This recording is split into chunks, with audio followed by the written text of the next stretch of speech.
Okay, सो Motorola India में काफ़ी हद तक ज़्यादा अच्छा काम करे अपने स्मार्टफोन्स कैटेगरी को लेकर, अपने बजट स्मार्टफोन को कैटेगरी को लेकर। और ऐसे उन्होंने दो फ़ोन लॉन्च कर दिए जिसका नाम है मोटो G10 पावर और दूसरे फ़ोन का नाम है मोटो G30। और आज की इस वीडियो में हम इन दोनों भी फ़ोन की फुल टू फुल स्पेसिफिकेशंस जान लेने वाले। कितने हज़ार mAh बैटरी मिलती है, फास्ट चार्जिंग का सपोर्ट कौन से फ़ोन में आपको ज़्यादा अच्छा देखने के लिए मिल जाएगा, बैकअप कौन से फ़ोन का अच्छा है। जनरली ये सभी जितने फीचर आप यूज़ करते हो उतने सभी के सभी फीचर्स आपको इस वीडियो में देखने के लिए मिल जाएंगे। दोस्तों, दो फ़ोन की रिव्यू एक वीडियो में जान लेना मेरे हिसाब से तो काफ़ी हद तक ज़्यादा बड़ी और काफ़ी हद तक ज़्यादा अच्छी बात हो सकती है आपके लिए। सो वीडियो को लास्ट तक प्लीज देखना। अगर चैनल पे नए आते हो तो चैनल को सब्सक्राइब कर दो और बाजू वाला बेल आइकन में दबा देना ताकि जब भी वीडियो में डालो आपको तुरंत नोटिफिकेशन मिल जाए कि टेक्नो की तरफ से कोई ना कोई नया वीडियो जरूर है। दोस्तों, फाइनली आज की वीडियो शुरू करते हैं। ओके दोस्तों, तो दो फोन है। सबसे पहले फोन का नाम है मोटो G10 पावर और दूसरे फोन का नाम है मोटो G30। तो मोटो G10 पावर की सभी स्पेसिफिकेशंस हम अभी जान लेते हैं। तो कलर से शुरुआत करते हैं। तो मोटो G10 पावर में आपको दो कलर देखने के लिए मिल जाएंगे। सबसे पहला है ग्रे और दूसरा है ब्लू, जिसे अलग अलग नाम देके पुकारा जाता है। अगर मेरी भाषा में बोलूंगी तो ग्रे एंड ब्लू दो कलर मिलते हैं आपको मोटो G10 पावर में। और दोनों भी कलर काफी हद तक ज्यादा स्टैंडर्ड से है, आपको काफी ज्यादा कूल लुक देंगे आपके हाथ में। उसके बाद बॉडी डिजाइन एंड प्रोटेक्शन की अगर मैं बात करूँ तो प्रोटेक्शन में आपको गोरिल्ला ग्लास 5 मिल जाएगा फ्रंट की तरफ, और बैक की तरफ आपको नॉर्मल सा पॉलीकार्बोनेट यानी कि प्लास्टिक का देखने के लिए मिल जाएगा। साइड की जो फ्रेम है वो भी आपको फुल्ली यूनिबॉडी प्लास्टिक की देखने के लिए मिल जाएंगी, जो कि मेरे हिसाब से काफी ज्यादा देखी गई है इस कैटेगरी में। दोस्तों, स्क्रीन की अगर मैं बात करूँ तो 6.7 इंच की HD प्लस डिस्प्ले मिलती है। जनरली इस बजट में आपको फुल HD प्लस डिस्प्ले का सपोर्ट मिलता है, मगर कोई नहीं, आपको यहाँ पे HD प्लस डिस्प्ले देखने के लिए मिल जाएंगे। 60 हर्ट्ज का नॉर्मल सा पैनल है। उसके बाद में आपको IPS LCD डिस्प्ले का सपोर्ट देखने के लिए मिल जाएगा, जो कि इस बजट के हर एक फोन में आता है। तो दोस्तों, फटाफट से रैम की टाइप, स्टोरेज टाइप दोनों जान लेते हैं और दोनों की क्वांटिटी भी जान लेते हैं, कितने कितने रैम और स्टोरेज आपको देखने के लिए मिलते हैं। तो जनरली यहाँ पे आपको पहला जो वेरिएंट मिलता है 4GB 64GB यानी कि 4GB की रैम आती है और 64GB की आपको यहाँ पे इंटरनल स्पेस देखने के लिए मिल जाएंगी। रैम की अगर मैं बात करूँ तो LPDDR4X का यहाँ पे आपको रैम सपोर्ट देखने के लिए मिल जाएगा और eMMC स्टोरेज टाइप देखने के लिए मिल जाएंगे। अगर कंपेयर करते हो तो UFS 2.0 से मैच करती है eMMC। तो दोस्तों, बैटरी इस बजट में आपको नॉर्मल सी 4000 या फिर 5000 मैक्स बैटरी देखने के लिए मिलती है। ज्यादा से ज्यादा 5500 देखने के लिए मिल जाएंगी, मगर यहाँ पे मोटो G10 पावर में आपको 6000 mAh की बैटरी मिलती है 20 वॉट के फास्ट चार्ज के साथ में। अब दोस्तों, इतने सारे स्पेसिफिकेशंस लेके आ रहे हैं तो आपको लग रहा होगा कि प्राइस थोड़ी सी हाइप रहेंगी। बिल्कुल भी नहीं, प्राइस इसकी 10,000 से कम है। और प्राइस कितनी है मैं आपको इस सभी स्पेसिफिकेशंस के बाद बताऊंगा। कैमरा की अगर मैं बात करूँ तो यहाँ पे वापस एक बड़ा अपग्रेड देखने के लिए मिल जाएगा। यहाँ पे 48 मेगापिक्सल का यहाँ पे मेन कैमरा मिलता है, बैक में 8 मेगापिक्सल का वाइड एंगल कैमरा, 2 मेगापिक्सल के छोटे छोटे भाई मिल जाएंगे डेप्थ और मैक्रो सेंसर के लिए, जो कि आजकल फैशन बन चुका है। और 8 मेगापिक्सल का फ्रंट में आपको मेन कैमरा देखने के लिए मिल जाएगा, सेल्फी कैमरा जिसे आप बोलते हो। दोस्तों, कैमरा सेंसर्स की अगर मैं बात कर लूँ तो 48 और 8 मेगापिक्सल जो मेन कैमरे हैं, इसमें आपको सैमसंग का HM1 सेंसर देखने के लिए मिल जाएगा, जो कि इस बजट में काफी ज्यादा पॉपुलर और काफी हद तक यूज किया जाता है।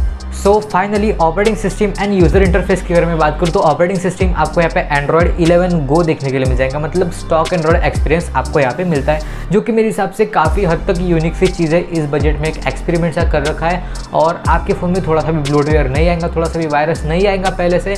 ये मोटोरोला की तरफ से एक प्रॉमिस समझ लो, क्योंकि स्टॉक एंड्रॉइड है, इसमें आपको कोई भी एक्स्ट्रा मोटोरोला की तरफ से कोई भी ऐड नहीं आता है, कोई भी आपको एप्लीकेशन एक्सटर्नल नहीं मिलती है, जो कि मेरे हिसाब से काफ़ी हद तक अच्छी बात हो सकती है। और सबसे बड़ी बात, इसमें आपको एंड्रॉइड 11 देखने के लिए मिल जाएगा, जो कि आज के बजट फोन में मिलना तो लगभग नामुमकिन हो चुका है। तो फाइनली कनेक्टिविटी की हम बात कर लेते हैं। तो यहाँ पे आपको डुअल 4G VoLTE का सपोर्ट देखने के लिए मिल जाएगा, जो कि इस बजट में काफी हद तक पॉपुलर माना जाता है। और 4G तो वैसे 10 से लेकर 12,000 तक आजकल फेमस हो चुका है, दोनों भी सिम को सपोर्ट करना। तो दोस्तों, परफॉर्मेंस एंड प्रोसेसर की अगर मैं बात करूँ तो इसमें आपको Qualcomm Snapdragon 460 प्रोसेसर देखने के लिए मिल जाएगा।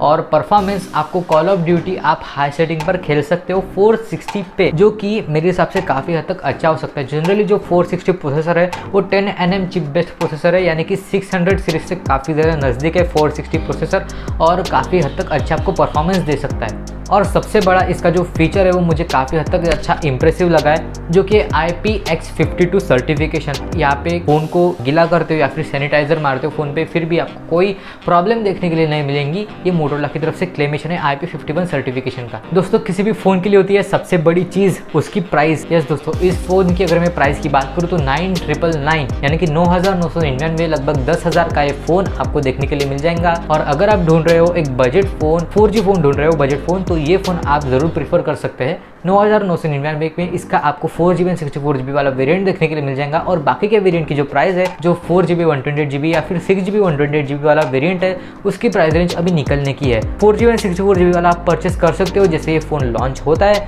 फ्लिपकार्ट और Motorola.com पे ये एक्सक्लूसिव आपको मिल जाएगा। ओके, सो पहला फोन था हमारा Moto G10 पावर और दूसरा फोन है हमारा Moto G30। अब देखेंगे Moto G30 की पूरी से पूरी स्पेसिफिकेशंस। जनरली जो Moto G30 है उसमें आपको काफी हद तक ज्यादा रिफ्रेश रेट फास्ट मिलेगा, टच सैंपलिंग रेट भी आपको फास्ट देखने के लिए इसमें मिल जाएगा। उसके बाद में काफी हद तक अच्छी इंप्रेसिव से इसमें फीचर्स मिलते हैं। दोस्तों फाइनली कलर से शुरुआत करते हैं। कलर यहाँ पे भी आपको सेम मिल जाएंगे। सबसे पहले तो सिल्वर कलर मिलता है, उसके बाद में ब्लैक मिलता है। तो दोनों भी कलर आपको काफी ज्यादा स्टाइलिश से मिलेंगे और काफी हद तक मेटल फिनिश में मिलेंगे। मेटल फिनिश रहेंगी, पूरा जो पॉलीकार्बोनेट बैक रहेगा। ओके, तो जैसा कि मैंने कहा फोन में आपको दो कलर देखने के लिए मिल जाएंगे। सबसे पहले सिल्वर और दूसरा ब्लैक। दोनों भी कलर काफी हद तक ज्यादा इंप्रेसिव और काफी हद तक अच्छे स्टाइलिश है, मैट फिनिश में आपको मिलते हैं। तो जनरली कलर में तो ये फोन बाजी मार गए। और उसके बाद में बिल्ड एंड डिजाइन की अगर मैं बात कर लूँ तो यहाँ पे आपको कॉर्निंग गोरिल्ला ग्लास 5 का प्रोटेक्शन देखने के लिए मिल जाएगा फ्रंट में, और बैक की तरफ आपको पॉलीकार्बोनेट यानी कि प्लास्टिक का बैग देखने के लिए मिल जाएगा, जो कि इस बजट में काफी हद तक ज्यादा पॉपुलर है और काफी ज्यादा यूज किया जाता है। दोस्तों स्क्रीन एंड डिस्प्ले की अगर मैं बात कर लूँ तो 6.7 इंच की HD+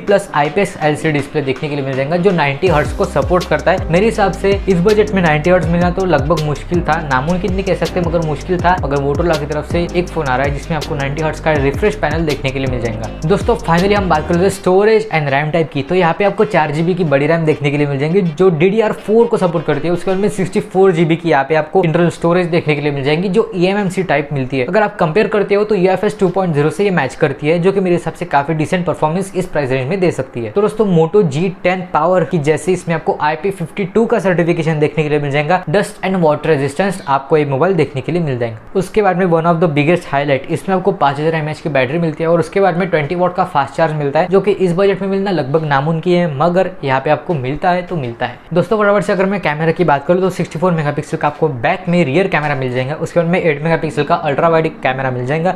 2 मेगापिक्सल के वापस से डेप्थ एंड मैक्रो के लिए छोटे छोटे कैमरा मिल जाएंगे और फ्रंट में आपको 8 मेगापिक्सल का वाइड एंगल मिल जाएगा, जो कि नॉर्मल साइज सेल्फी कैमरा है। कोई भी इसमें इनोवेशन नहीं है, मगर हाँ इसमें आपको नाइट विजन का सपोर्ट जरूर देखने के लिए मिल जाएगा, जो कि मेरे हिसाब से अच्छी बात हो सकती है। कनेक्टिविटी एंड प्रोसेसर की अगर मैं बात करूँ तो यहाँ पे आपको डुअल 4G VoLTE का सपोर्ट देखने के लिए मिल जाएगा, जो कि इस प्राइस में हर एक फोन में आजकल मिल ही जाता है। और उसके बाद में प्रोसेसर की अगर मैं बात करूँ तो Qualcomm Snapdragon 662 प्रोसेसर मिलता है, जो कि काफी ज्यादा अभी ऑप्टिमाइज हो चुका है गेम्स के लिए, और आप यहाँ पे विदाउट एनी लैगी एक्सपीरियंस अपना कंटेंट कंज्यूम कर सकते हो। और एंड्रॉइड की अगर मैं बात करूँ तो यहाँ पे आपको एंड्रॉइड 11 का अपडेट मिल जाएगा। उसके साथ में वैनिला एंड्रॉइड है, मतलब स्टॉक एंड्रॉइड है। आपको कोई भी एक्स्ट्रा ब्लोटवेयर, एक्स्ट्रा एप्स या फिर कोई भी एक्स्ट्रा ऐड देखने के लिए नहीं मिलेंगी, जो कि मेरे हिसाब से डिसेंट बात हो सकती है। ओके देन, तो सबसे बड़ा हाईलाइट है इसकी प्राइस रेंज। इतने सारे स्पेसिफिकेशन से 90 हर्ट्ज का फास्ट रिफ्रेश रेट है, उसके बाद में इसमें 20 वॉट का फास्ट चार्ज है, 64 मेगापिक्सल का क्वाड कैमरा सेटअप है, IP52 का सर्टिफिकेशन है। इतने सारे स्पेसिफिकेशन से तो आपको लग रहा होगा कि इसकी प्राइस रेंज भी बहुत ज्यादा होंगी, तो नहीं, इसकी प्राइस रेंज इतनी ज्यादा नहीं है एज कम्पेयर टू अदर। पर इसकी जो प्राइस रेंज निकल के आई है लगभग 10,999, 10,999 इसकी प्राइस रेंज निकल के आई है 4GB 64GB वेरिएंट वाला। अगर आप देखोगे 6GB 128GB या फिर 4GB 128GB वाले स्टोरेज टाइप को, तो वो आपको लगभग 1 से लेकर 2000 तक इससे महंगी जाएंगी, मगर स्टोरेज रैम आपको ज्यादा देखने के लिए मिलती है। तो दोस्तों बस आज के लिए इतना ही। Hope you enjoyed this video. अगर आपको वीडियो पसंद आती है तो जरूर वीडियो को लाइक कीजिएगा। चैनल पे अगर नए आते हो तो जरूर सब्सक्राइब कीजिए और बाजू वाला बेल आइकन दबा देना, ताकि जब भी मैं वीडियो डालूँ आपको तुरंत नोटिफिकेशन मिल जाए कि टेक्नो ट्रेंड की तरफ से कोई ना कोई नया वीडियो जरूर है। तो दोस्तों फाइनली मिलेंगे हमारे अगले वीडियो में, तब तक के लिए goodbye and stay tuned.